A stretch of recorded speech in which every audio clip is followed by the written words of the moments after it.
Magistrate Orson Welles speaking. I'm bringing you now a story called The Ingenious Reporter. Well, when good Americans die, and here I'm quoting a great American, Oliver Wendell Holmes, a wise man and a famous wit. When good Americans die, he said, they go to Paris. I don't know if he meant that Paris is as near to paradise as even the best of us can hope for if the judge was setting a limit to our heavenly deserts, but by Justice Holmes' standards or anybody else's, back in the 1930s, Paris wasn't a bad place to be.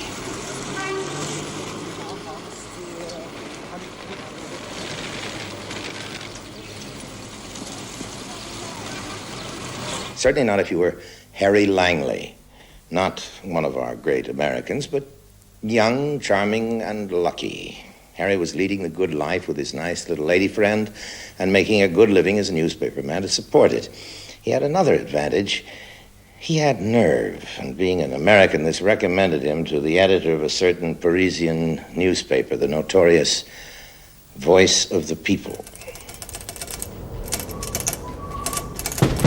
Come in. Is it good, Harry? I'm busy. It's good. Well? There's a little village. It's called Quiville. It's in the Oise-et-Somme district, about 38 miles from Paris. Next to the railway station there's a forest, and it just found a body in it. Bodies turn up every day. Yeah, I know. But I think this is possibly the basis for the biggest scoop this paper's ever had. You got some information? No.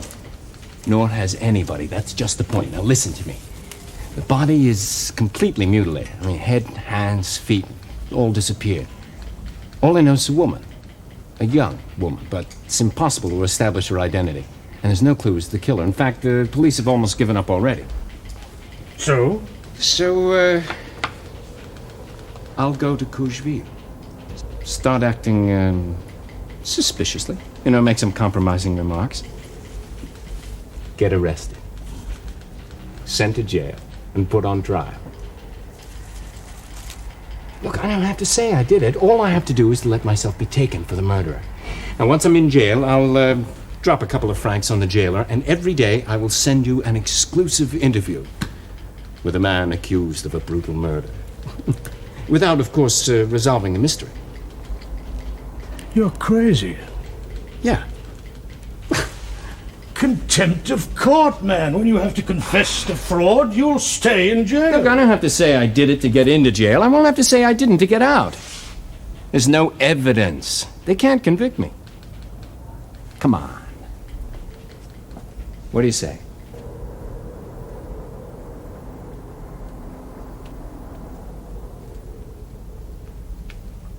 I say yes. I'll leave tonight.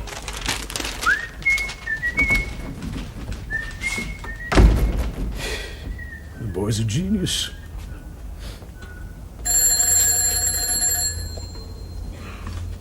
Yes. Maurice. Well, give me the facts. A foreigner, you say? What sort? How should I know, Inspector? Funny accent. What's he doing in Quiville? Says he's on holiday. Oh, is he in? No, out for his walk. His walk? Where to? Same as yesterday, I expect. Bouchon knows. Hey, Bouchon, a moment. Tell him about the stranger. Bouchon's the lockkeeper down the canal, and he's our postman. I know. 3 times we've seen him, either the wife or me. Yesterday morning, yesterday afternoon, and again this morning. At the canal? Just near where you've been dredging. What does he do? Nothing. Just stands there looking at the canal. After a bit he walks away and then he comes back and just stands there. 2 or 3 times he does that. Always in the same place. Tell him about the suitcase. Suitcase?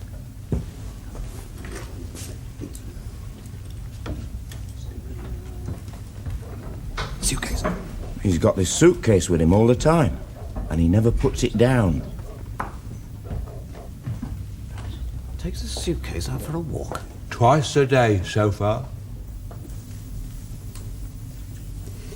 All right. He'll be back for his lunch. Now, just let him know that we've finished dredging that section. Don't overdo it, though, just as a bit of gossip.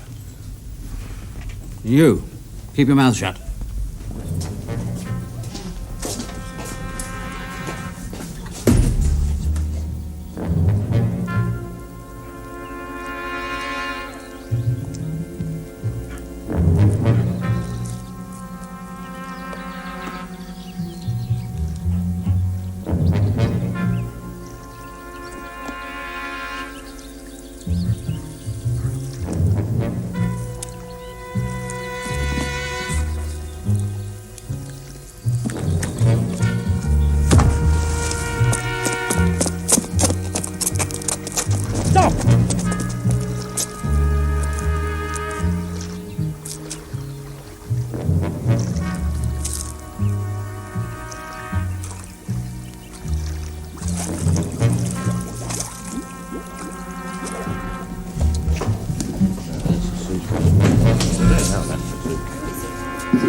Your keys, monsieur.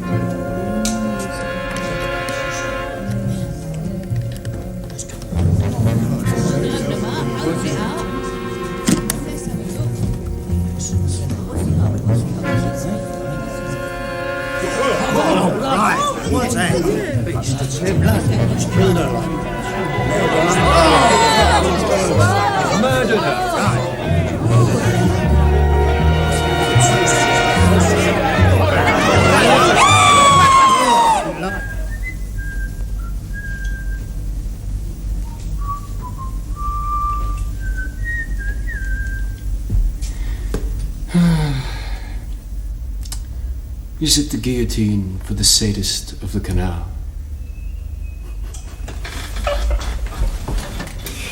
Oh.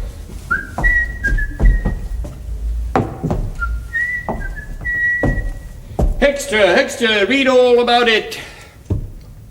The Axeman speaks. Stop it. Come on, get to work. Sensational interview, I guess.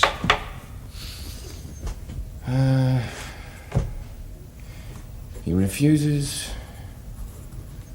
to say anything. Evening. Thank you.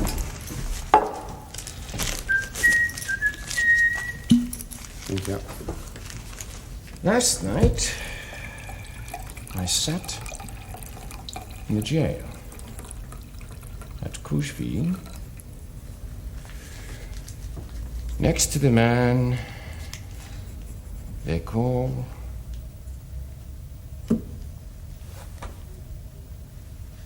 the butcher.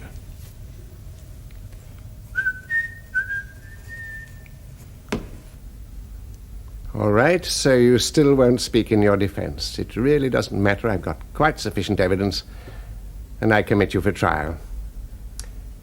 Sit down, Langley. The main obstacle to this case has been the identity of the victim. But now the identity of your victim is known to us. I see. Would you like to tell me who I'm supposed to have killed? In due course. But first, I want to tell you what took place on the night of the murder. I wish you would. The unfortunate woman was murdered on the night of August the 10th by 10th? her lover. I thought it was the 12th. The body was discovered on the 12th. The actual crime took place 48 hours earlier. Really? How do you know? Medical evidence. On the night of the 10th, you secretly disappeared from Paris. And since then, no one has seen the woman who was your victim. Where did you go to, Langley? What did you do that night? I'm sorry. I thought you were going to tell me what I did. Very well, I will. On the 9th, you reserved a room at a Paris hotel, the Hotel Albin. Then, the following day, you arrived there accompanied by a woman. But at 7 you left and took the train for Quiville. arriving there at 9. 2.5 hours was quite sufficient time to kill and dismember your victim. So, at 11:30, you took the express train back to Paris, arriving there at 1. You then returned to the hotel, where you took particular pains to be seen. Why? To give the impression that you'd never left the hotel and therefore never been to Quiville. It was well thought out, Langley. Too well, in fact. Now, you give me your version of what happened on the night of the 10th. Sorry, no comment. All right. You see, Langley, this woman whom you took to the hotel, to Quiville, murdered, dismembered, we know who she is. We know everything about her. She has been identified as Madame Henriette Balstin. Henriette? But that's impossible. She's alive. She's alive! Langley, you know she is dead. You killed her. I killed her. You're crazy. Now she is alive. And I love her. Look, I think this whole charade's gone far enough. It's got nothing to do with her. I swear it. I'm a reporter for a Parisian newspaper. We know that, Langley. If you know it, then call my editor. The Duke is his name. Now, I arranged this whole thing to come down here and pretend to be the killer. Just pretend. Go ahead, call him here, bear me out. You don't have to convince me. Only the jury. Take him away. Wait a minute, wait! Now, you tell me the truth. Henriette is not dead. Here is her death certificate.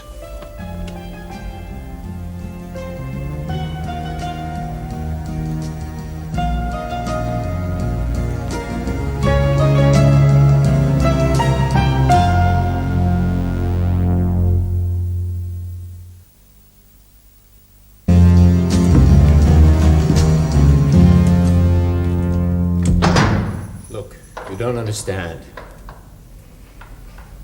We were going to be married.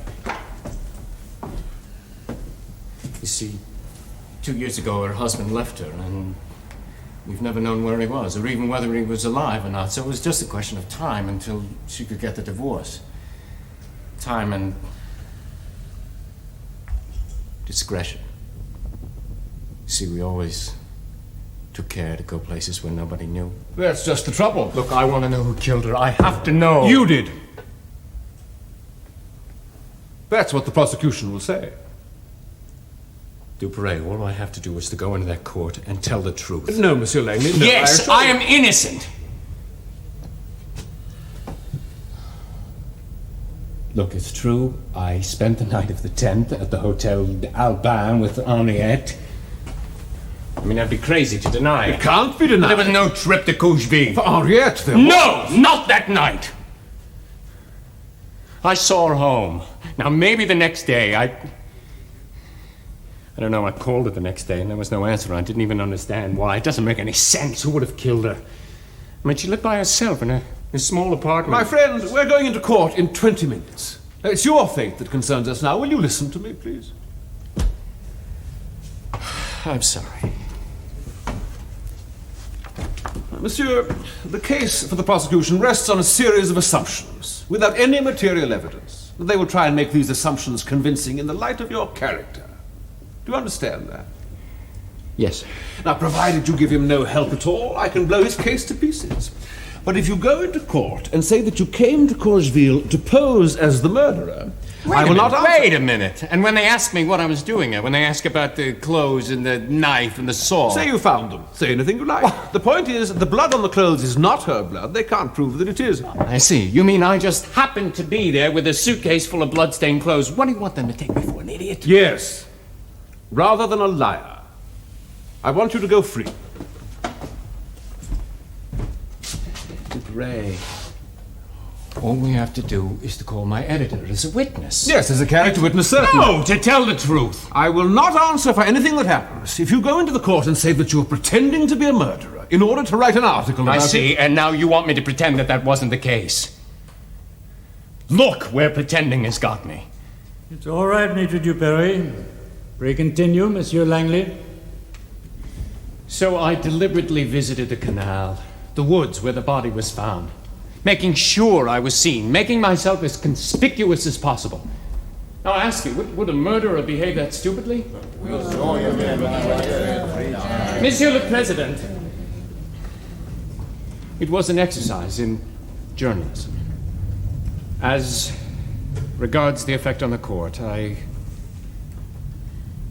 fully realize the impertinence of my scheme, but surely to rekindle police interest in a case that had almost been written off and to create an atmosphere in which the real killer, the brutal, sadistic murder of Madame Ballastar might come to light. Monsieur Langley, you would be well advised not to seek our sympathy by showing contempt for this court. But I Monsieur le assure you, Président, Maître Duperry. the defendant has no more to say. Maître Lafarge. No further questions, Monsieur le Président.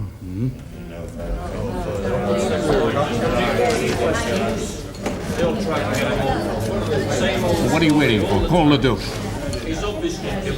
Don't tell me he's not here. Yes. Silence! Counsel for the defense has no further witnesses to call. This court is adjourned. We'll resume proceedings tomorrow morning at 10 o'clock precisely. Sake, man, now's the time. Monsieur le Président, the defense would beg leave to call to the stand Monsieur le Duc, the editor of The Voice of the People. Agreed. In brief, Monsieur le Duc, the man to whom you entrusted this singular mission was a man in whose scrupulous honesty you had every confidence. Every confidence. The man of genius. A brilliant reporter. And someone who, as a long-standing employee, you knew to be an upright citizen. In every way. Would it be prying, Monsieur le Duc, to ask if your newspaper has in fact benefited from Monsieur Langley's sense of initiative? Maitre Duperret, the sales of the Voice of the People have trebled since my finest employee went to jail. Oh. Thank you, Monsieur le Duc. That will be all. Monsieur, you edit a newspaper. I do. In your columns every day you publish startling accounts of human greed and trickery. You bring to light the devious paths of the mind. In short, monsieur, you know the human heart better than most of us in this room. Well, I flatter myself I have some familiarity with it. Then you knew all along, of course, what Langley was up to. Yes, of course. Realizing that the means he had used to cover up his traces were inadequate, and that sooner or later the trail would lead to him, Langley seized with fiendish cunning, with cunning born of evil genius, seized on a scheme to implicate himself with the murder of his mistress as a joke. A double bluff, pretending to pretend to be the killer. That's a lie! With you as his alibi.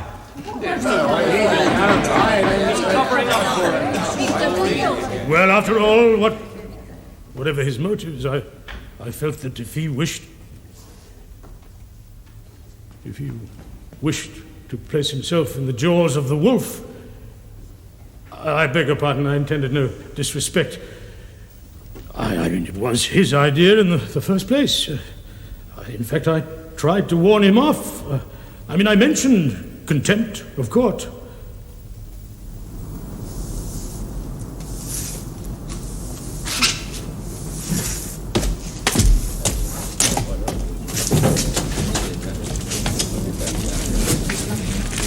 Monster! Inhuman monster! I think he tore that woman to pieces. My God, chopped her up, he did. And has the nerve to come and act the killer. Yeah, act the killer and deny the crime. Monstrous, he's not human. He's foreign. I've read there's 100 murders every day. Yeah, just in New York. Scum! If they'll convict him, that is. You know these lawyers. He'll get off. He won't get off. He won't. There's no evidence!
Are you Monsieur le Duc? Yes. Can I help you? Thank you. You must forgive me, but I'm so glad to be able to meet you at last. Excuse me. I came here straight from the station. You see, I left in such a hurry. I received a telegram from my husband calling me to New York, where he lay ill. I'm afraid he was already dead on my arrival. I'm so sorry. Maybe you didn't know I was married. Oh, I'm so excited to be back. I'm just longing to see Harry again. Harry. Perhaps he hasn't mentioned me to you. Who are you, madame? My name is Henriette. Henriette Balestin.